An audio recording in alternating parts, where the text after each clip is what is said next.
En 1986, la televisión estadounidense fue testigo de uno de los programas más vistos de la época. Más de 30 millones de personas sintonizaron la transmisión en vivo de 2 horas. No era un juego deportivo, un debate político, ni un famoso programa de entrevistas.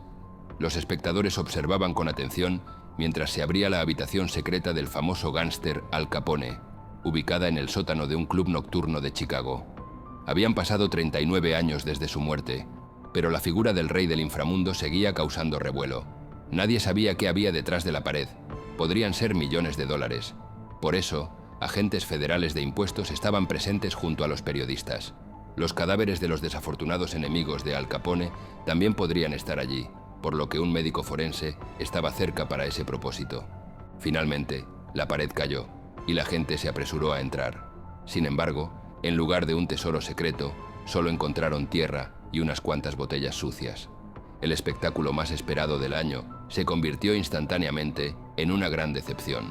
La gente quería más, ya que este no era un simple gángster, sino un hombre que se había convertido en un símbolo del crimen organizado en América. Su nombre prometía intriga y acción, y todo esto formaba parte de su vida vívidamente saturada. Pero al final, los colores se desvanecen. Alphonse Gabriel Capone no recibió el título de el criminal más despiadado de los años 20, sin razón. Fue él quien convirtió a Chicago en la ciudad más peligrosa de Estados Unidos. Capone nació en 1899 en la ciudad de Nueva York y fue el cuarto hijo de una familia que, eventualmente, llegó a constar de 9 hijos. Sus padres eran inmigrantes italianos originarios de Nápoles. La madre era costurera y el padre, barbero. A pesar de crecer en una familia respetuosa de la ley, Alphonse estaba destinado a convertirse en gángster. La vida de los Capone estaba marcada por la multitud de hijos en la familia, pero sus destinos serían radicalmente diferentes. Desde pequeño, Capone mostró una inclinación que lo llevaría por un camino muy distinto al de sus hermanos. Su infancia se caracterizó por sus buenas habilidades organizativas, un amor por la fama y una crueldad desenfrenada. Fue expulsado de la escuela en 6º grado por golpear a un profesor. Ese fue el final de su educación formal. A los 14 años, Alphonse decidió que ya había tenido suficiente de la escuela y se sumergió de lleno en la vida callejera de Brooklyn. Es precisamente en esta época cuando ocurre un encuentro fatídico. Al Capone conoce a un hombre llamado Johnny Torrio. Aunque a primera vista parecía un caballero humilde y educado, en realidad, Torrio era uno de los jefes criminales más influyentes de Nueva York. Fue él quien reconoció el potencial en el joven Capone y le ofreció una oportunidad crucial. Pidió a su amigo Frankie Yale que lo empleara en su club nocturno. Frankie Yale estaba buscando un portero, y Al Capone parecía ser un buen prospecto para este tipo de trabajo. Así, Capone se involucró en la vida nocturna de la metrópolis, enfrentándose diariamente a ladrones menores, bandidos y a los dueños no proclamados de la ciudad. Sin embargo, este trabajo también trajo consigo 2 regalos desagradables. Primero, Al Capone contrajo sífilis después de relacionarse con una de las prostitutas del lugar. Segundo, fue apuñalado en la cara. La agresión ocurrió cuando hizo comentarios groseros sobre una mujer invitada al club. Desafortunadamente para él, el hermano de la mujer, el viejo mafioso Frank Galluccio, estaba presente. Capone se negó a disculparse, y Frank, sin pensarlo 2 veces, sacó un cuchillo y le cortó la mejilla. Aunque fueron separados y la herida no fue grave, este incidente marcó el comienzo de una serie de enfrentamientos y dificultades para Capone. La cicatriz en su mejilla izquierda le valió el famoso apodo de Scarface, o cara cortada. El gángster se sentía avergonzado por el incidente en el club nocturno y por la cicatriz que lo acompañaba durante toda su vida. De hecho, en todas las fotos oficiales, se sentaba de manera que la otra mejilla quedara hacia la cámara. Además, inventó una historia en la que afirmaba haber obtenido la herida durante una batalla en la línea del frente de la Primera Guerra Mundial, a pesar de que Al Capone nunca sirvió en el frente ni en el ejército. Si te está gustando el video, no olvides seguir el canal de YouTube y dar un like a este video. Cuando Al Capone tenía 19 años, se casó y se convirtió en padre. Decidió casarse con una vendedora irlandesa, May Josephine Coughlin. Debido a que ninguno de los recién casados tenía 21 años, el matrimonio requería el consentimiento de los padres. El padre de Al Capone dio su consentimiento, pero con una condición. Su hijo debía abandonar el mundo criminal para siempre y encontrar un trabajo regular. Al Capone respetaba profundamente a su padre, así que no se atrevió a contradecirlo. Como resultado, la joven familia se mudó a Baltimore y el antiguo portero encontró trabajo como contable en una empresa de construcción. Un mes antes de la boda, su esposa dio a luz a un hijo, Albert Francis Capone, cuyo padrino fue Johnny Torrio. La felicidad de la familia se vio empañada por una cosa. El hijo nació con sífilis congénita. No fue algo repentino. Al Capone ya padecía enfermedades venéreas desde los 16 años, incluida la sífilis, que intentó tratar pero pronto abandonó. Esta actitud negligente hacia su salud también afectó a su hijo. La enfermedad reapareció más tarde en Al Capone, debilitándolo, y, lamentablemente, su hijo creció casi sordo. Para comunicarse sin problemas con su hijo, Al Capone aprendió lenguaje de señas. A pesar de ser hijo de un famoso gángster, Albert Francis Capone solo infringió la ley una vez. En 1920, cuando su padre falleció, esto significó que ya no había nadie a quien mantener la promesa de abandonar el crimen. Después de algún tiempo, Johnny Torrio lo encuentra y le hace una oferta que no puede rechazar. Le propone mudarse a Chicago. En Chicago, Torrio presidía un próspero negocio de juego y prostitución. Sin embargo, con la promulgación de la enmienda que prohibía la venta y consumo de alcohol, Torrio se enfocó en un nuevo campo más lucrativo: el contrabando de alcohol. Al Capone aportó su astucia callejera y su pericia con los números a las operaciones de Chicago. Torrio reconoció sus habilidades y rápidamente lo ascendió a socio. Pero para que el comercio ilegal fuera exitoso, se necesitaba la protección de la policía y los políticos. A veces, esto no solo implicaba sobornos o patrocinio de campañas electorales, sino incluso interferencia forzada en las elecciones. El punto culminante de la violencia y la corrupción se produjo durante las elecciones municipales de 1924 en Cícero, un influyente suburbio de Chicago, bajo el control de la pandilla de Johnny Torrio en ese momento. Las semanas previas a las elecciones vieron una movilización sin precedentes de más de 200 gánsteres dirigidos por Torrio y su protegido Al Capone.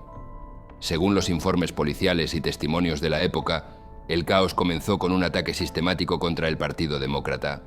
La primera fase de la operación incluyó la destrucción de la sede del Partido Demócrata. Los gánsteres, armados y organizados, asaltaron el edificio, desmantelando todo a su paso y agrediendo a los candidatos demócratas. Posteriormente, se dirigieron a los centros de votación, donde tomaron el control de las urnas.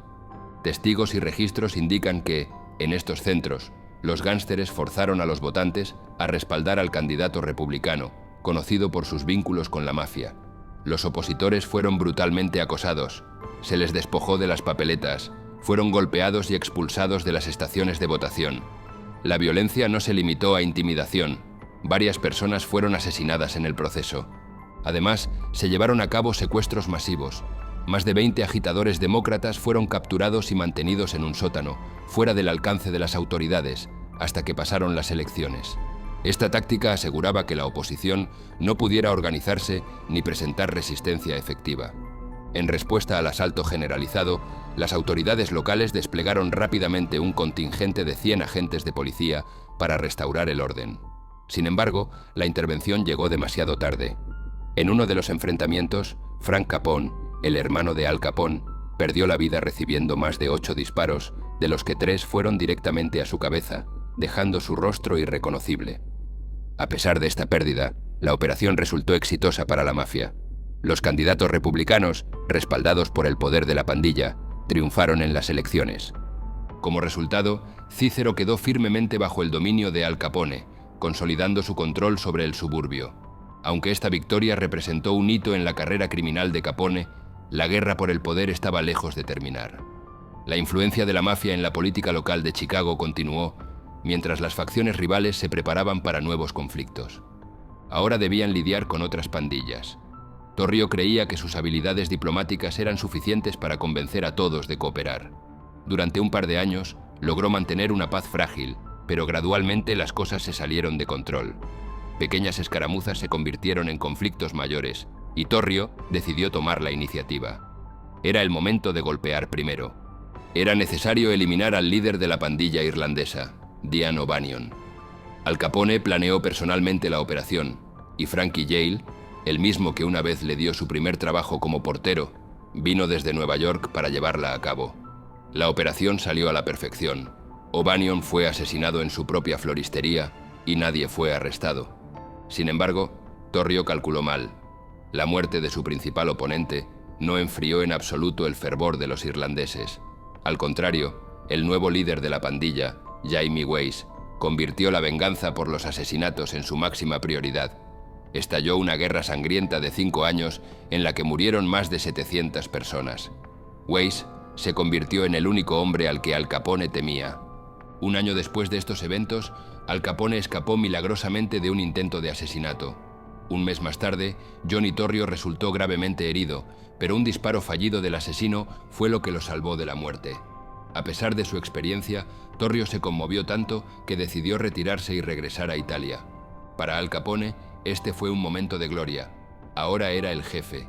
El gángster, que solo tenía 26 años, había construido una carrera que lo llevó desde ser un simple guardia de seguridad hasta ser el líder de una importante organización criminal en solo 2 años. Sin embargo, su reinado no duró mucho. A pesar de esto, durante su breve pero influyente carrera, logró tanto que pasó a la historia y se convirtió en un prototipo para casi todos los jefes criminales de las películas. Prefería mantener un perfil bajo, pero Al Capone inmediatamente comenzó a llevar una vida social pública. Más tarde, cuando las cosas se pusieron realmente mal, el gángster diría que esa publicidad arruinó su vida. Mientras tanto, Capone trasladó su sede a una lujosa suite en el Hotel Metropole, en el centro de Chicago. Desde allí, llevó un estilo de vida opulento y público, gastando generosamente, aunque siempre en efectivo, para evitar dejar rastro. Los periódicos de la época estimaron que las actividades de Capone generaban un ingreso anual de $100 millones. El gángster realmente estaba metido en el juego, introduciendo una brutalidad bastante incisiva en el bajo mundo. Bajo su influencia, las pandillas comenzaron a utilizar no solo pistolas, sino también ametralladoras y granadas en los enfrentamientos.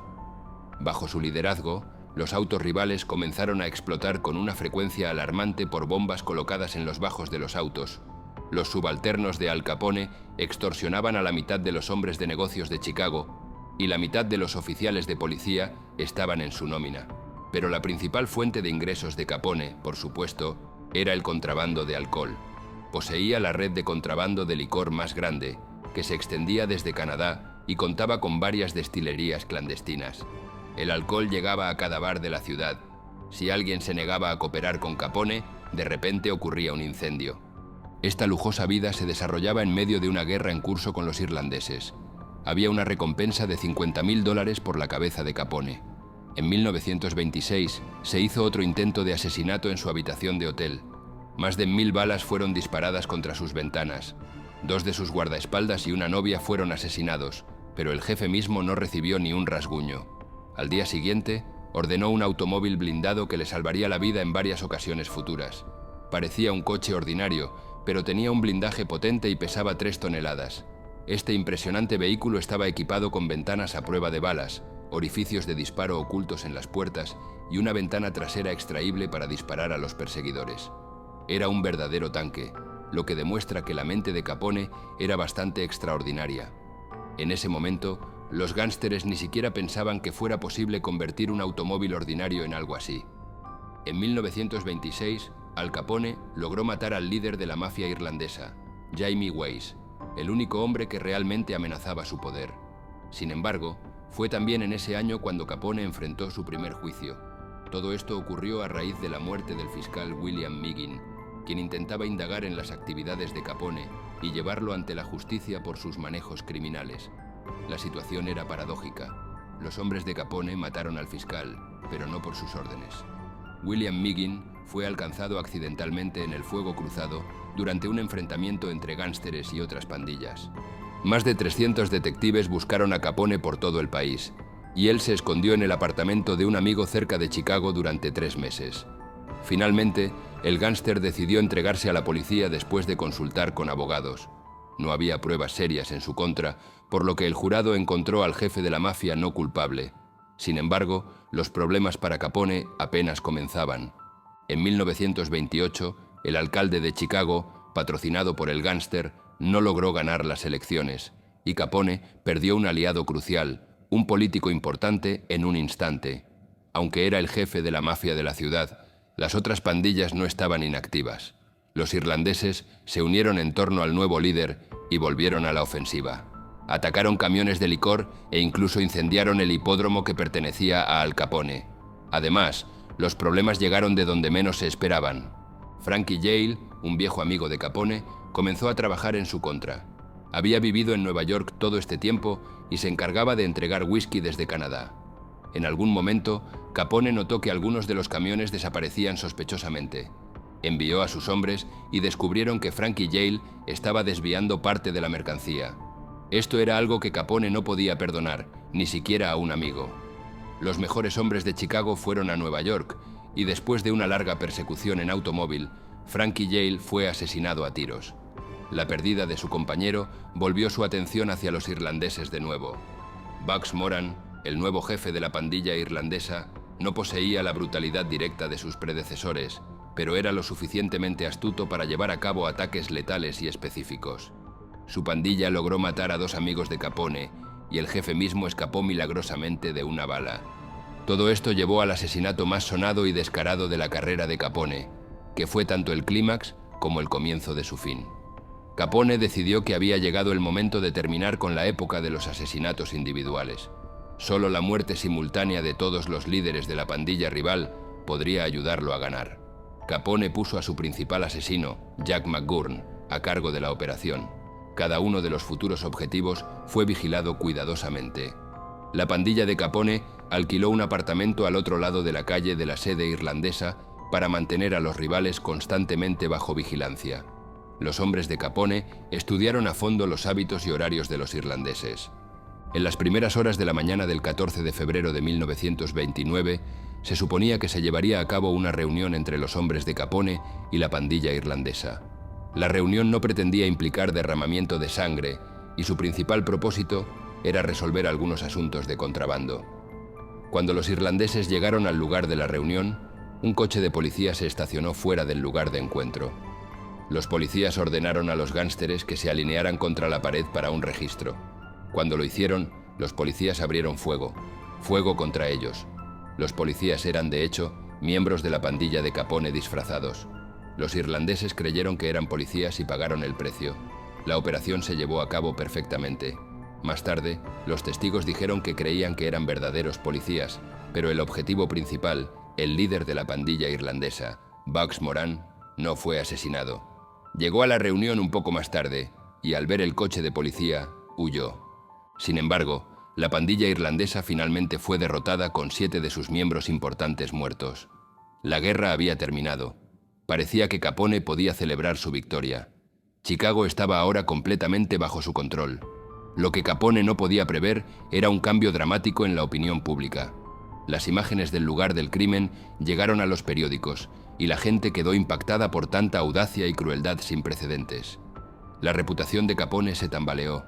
Aunque la implicación de Capone en los asesinatos era evidente, tanto él como Jack McGurn, quien organizó todo, no podían ser acusados, ya que ambos tenían coartadas sólidas. Capone estaba de vacaciones en Florida y Jack McGurn pasó el día en compañía de su futura esposa, alquilando una habitación de hotel. Ambos tenían coartadas, pero los funcionarios del gobierno, indignados, decidieron enfrentarse a la pandilla de Capone en serio. Para entonces, Chicago era considerada, y con razón, la capital criminal de Estados Unidos. En solo 2 años, más de 200 gánsteres fueron asesinados allí, sin contar a las personas al azar que simplemente estaban cerca. Incluso el gánster Charles Lucky Luciano dijo, después de un viaje a Chicago, Chicago era una ciudad caótica donde nadie se sentía seguro. Los estadounidenses comunes exigían cada vez más que las autoridades tomaran medidas contra la mafia y sus voces fueron escuchadas. Fue entonces cuando Capone se encontró por primera vez con un enemigo mucho más poderoso que él, el Estado. El recién elegido presidente Herbert Hoover convocó una reunión a puerta cerrada para abordar la situación. Surgieron casos de soborno a funcionarios locales y esquemas corruptos con la policía de Chicago. La ciudad estaba hecha un desastre y se necesitaba tomar medidas. El resultado principal de la reunión fue el objetivo de encarcelar a Capone a toda costa. se envió a Chicago un destacamento de élite contra el crimen organizado, liderado por Eliot Ness. Al principio, Capone no le prestó mucha atención y, como de costumbre, ofreció sobornos a los agentes. Sin embargo, para su sorpresa, el enfoque de Ness y su equipo era diferente a todo lo que había enfrentado antes. Resultaron ser incorruptibles y rechazaron el dinero sin dudarlo. Además, comenzaron a identificar magistralmente las fábricas clandestinas de licor de Capone y las destruyeron una por una, privando a los gánsteres de millones de dólares. El grupo de Eliot Ness fue apodado Los Intocables por su eficiencia e incorruptibilidad. Su objetivo principal no era recopilar pruebas para un juicio, sino privar a los gánsteres de su principal fuente de beneficios.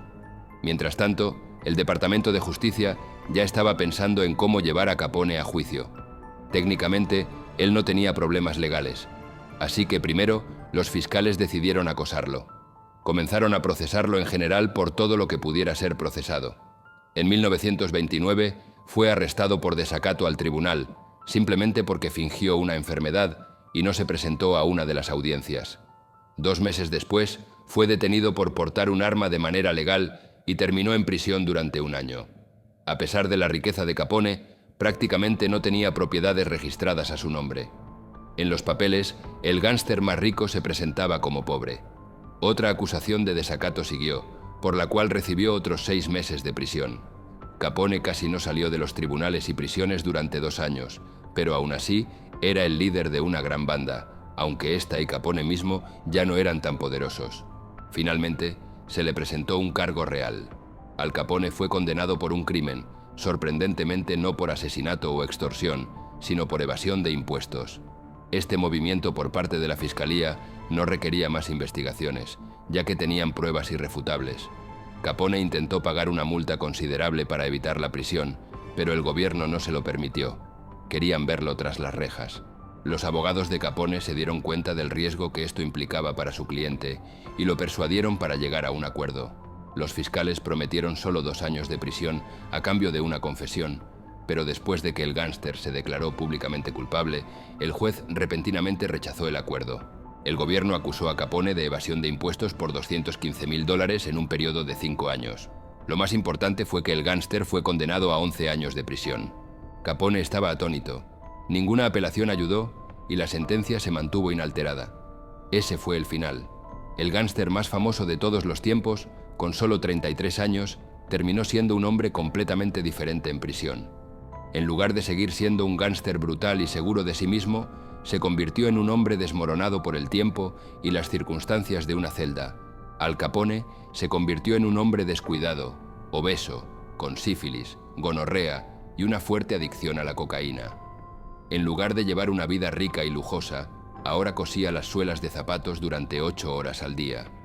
El estrés exacerbó su sífilis y Capone comenzó a perder rápidamente la cordura. Incluso entonces, sus cartas a la familia empezaron a parecer un flujo incoherente de pensamientos. Otros reclusos lo atacaban constantemente. Su único amigo era su compañero de celda, Morris Rudens, quien simplemente se compadecía del nervioso y enfermo gánster y lo protegía. Pero, de hecho, esto solo perjudicó a Capone. Las autoridades penitenciarias sospecharon que Capone había sobornado a Rudens y decidieron endurecer su régimen. Capone fue entonces trasladado a la recién abierta y más estricta prisión de América, Alcatraz. Su salud mental se deterioró aún más en el entorno opresivo y desolador de la prisión. Su salud mental comenzó a deteriorarse significativamente en Alcatraz. En 1936 sobrevivió a otro intento de asesinato, esta vez dentro de la prisión. Fue apuñalado por negarse a participar en un motín de presos. Al Capone pasó el último año de su encarcelamiento en una enfermería y fue liberado por razones de salud después de 7 años en prisión. Al salir, tenía 40 años y estaba medio enloquecido y miserable. Hay una leyenda que dice que no trató su sífilis porque le aterraban las inyecciones. Sin embargo, la penicilina, el principal fármaco contra la sífilis, no comenzó a producirse en los Estados Unidos hasta 1942. Para entonces, el cerebro de Al Capone ya estaba dañado de manera irreversible y era demasiado tarde para un tratamiento efectivo. El médico tratante, después del examen, concluyó que la psique de Al Capone correspondía al desarrollo de un niño de 12 años. A principios de 1947, Al Capone sufrió un combo fatal. Primero sufrió un derrame cerebral. Varios días después, los médicos le diagnosticaron neumonía y un día más tarde tuvo un ataque al corazón. El hombre que había sobrevivido a una docena de intentos de asesinato y estuvo al borde de la muerte varias veces, falleció el 25 de enero de 1947 de un paro cardíaco en su cama rodeado de familiares. Tenía 48 años. El jefe de la mafia fue enterrado en Chicago, pero debido al enorme flujo de turistas que convirtieron su tumba en una peregrinación, su cuerpo fue nuevamente enterrado en el cementerio de Mount Carmel, donde se convirtió en un lugar de peregrinación para los curiosos y los aficionados a la historia criminal. Su vida y legado, marcados por el crimen y la notoriedad, continuaron atrayendo la atención incluso después de su muerte. El entierro de Capone atrajo una gran cantidad de visitantes, lo que llevó a las autoridades a realizar el segundo entierro para evitar disturbios. El cementerio de Mount Carmel se convirtió en un punto de referencia que simbolizaba la caída y la decadencia de uno de los criminales más infames de la historia de Estados Unidos. A pesar de su muerte, Al Capone sigue siendo una figura fascinante en la cultura popular, un símbolo de la era del crimen organizado y de las sombras que acechaban bajo el brillo de la vida urbana en el Chicago de los años 20. Su historia es un recordatorio de cómo el poder y la riqueza pueden ser efímeros, y cómo incluso los hombres más temidos y poderosos pueden ser desafiados y destruidos por las fuerzas del destino y el tiempo. Si te gusta el contenido, no olvides seguir el canal de YouTube, dar un like a este video y escribir en los comentarios qué mejorarías para el próximo video.